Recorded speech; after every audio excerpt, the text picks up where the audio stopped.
Bazén sa ukončila rekonštrukcia a v podstate od novembra minulého roku je v užívaní.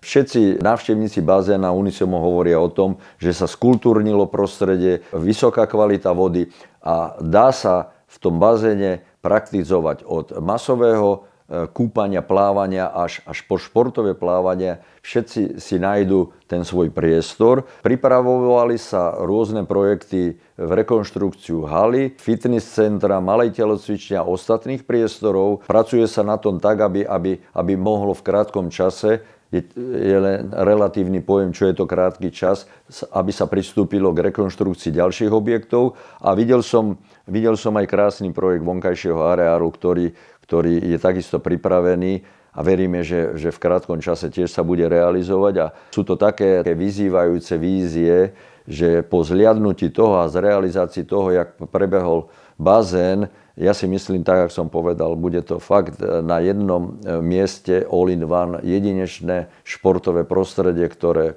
v rámci našich slovenských univerzít, možno aj stredoeurópskeho regiónu nemá obdoby.